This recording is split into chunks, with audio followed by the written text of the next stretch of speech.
order to get started with software development, there are two basic tools that we're going to need.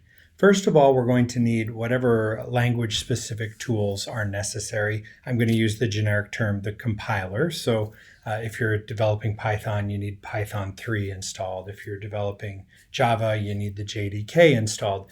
This video is going to assume that you've already done that step, whichever language you are using. If not, then you need to stop here, go back to Canvas, and install those tools so that you're ready to go. An IDE is an integrated development environment, and it is meant to be a set of tools that give you an editing environment for developing your code.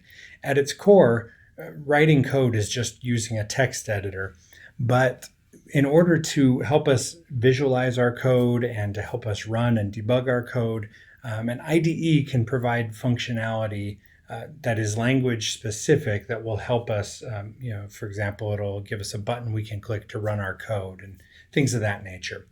There are many IDEs out there and a lot of very good IDEs. I'm going to recommend that you use an IDE called Visual Studio Code. Now, it ultimately doesn't matter because the source code that you develop is the same no matter what IDE you used. And in fact, I likely won't even know which one you're using based on what you submit. But Visual Studio Code is a nice, simple, lightweight option. It's one that I know well, so I can help you if you have trouble with it. And it works on a wide variety of languages, essentially almost every programming language you can think of or want to develop in, you can use Visual Studio Code for that, and there will be a set of tools to help you out. If you have a compelling reason to use something other than Visual Studio Code, like you have experience with something else, that's probably fine. But even so, I would encourage you to maybe at least try Visual Studio Code, keeping in mind that you can have multiple IDEs on your system and they won't interfere with each other. In order to get started with Visual Studio Code, we're going to go to a website that is code.visualstudio.com.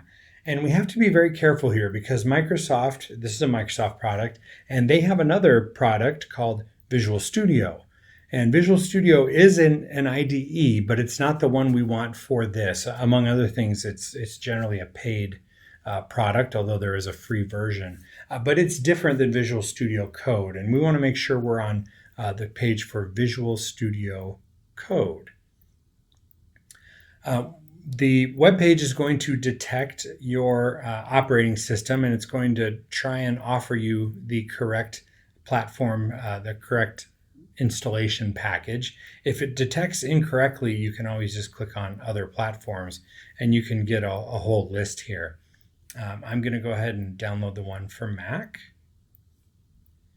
And it will download this program. I won't make you watch while it does, and it is going to give you some documentation while you wait. All right, so my download is complete, and I'm going to go ahead and find that file. It is probably in your downloads folder, but your browser probably has a way to find it as well if I say show in Finder. So I downloaded it as a zip file. If you didn't get it in a zip file, it might just say Visual Studio Code already. Do not run that yet. What I'm going to do is unzip this one.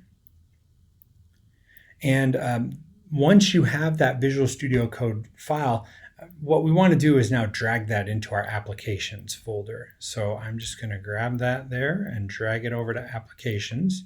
I've already got this installed on this computer, so I'm not going to replace it. There's no reason for me to replace it. I'll go ahead and cancel that, but you shouldn't get that warning.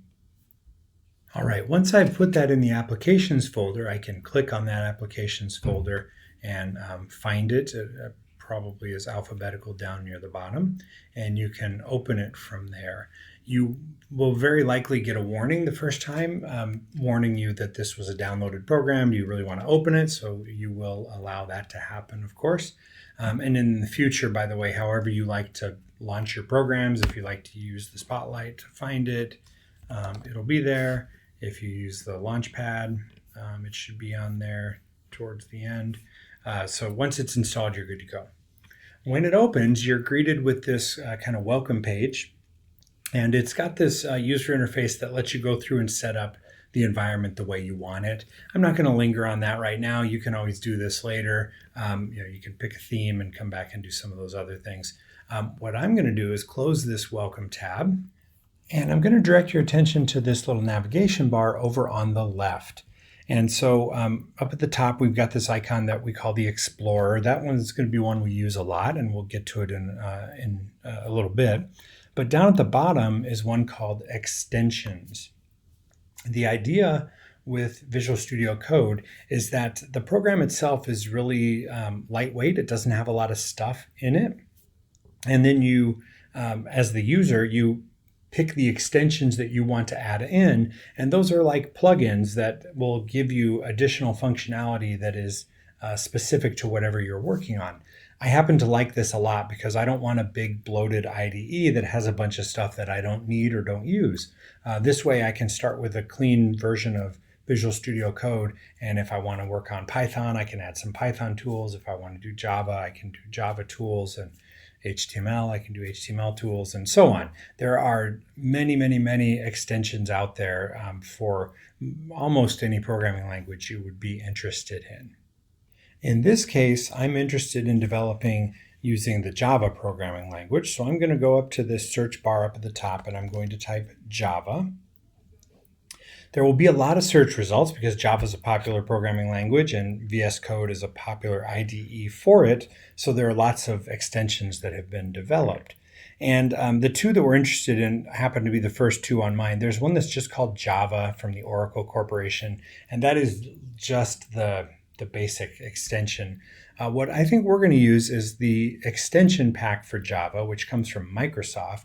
And it takes that Java extension plus a handful of other useful ones that just are going to make our life a little bit easier. So I can confirm that this is the right one because it is Microsoft with the blue check, and it's got millions of downloads. So I think we're in good shape. And I'm going to hit the install button. And I'll pause the video because this will probably take a little bit of time. Mine has finished installing, and I can see that because it now says uninstall. Yours may be a little different. It may have kicked you back to kind of a welcome page, and it may say that the next thing you need to do is install the Java JDK. Well, you've already done that, so you don't need to do that again. It just hasn't detected it yet, and that's okay. In our next video, we're going to set up our folders for the class, and we're going to give this a try by creating our first Java program, and we'll make sure that everything is set up correctly.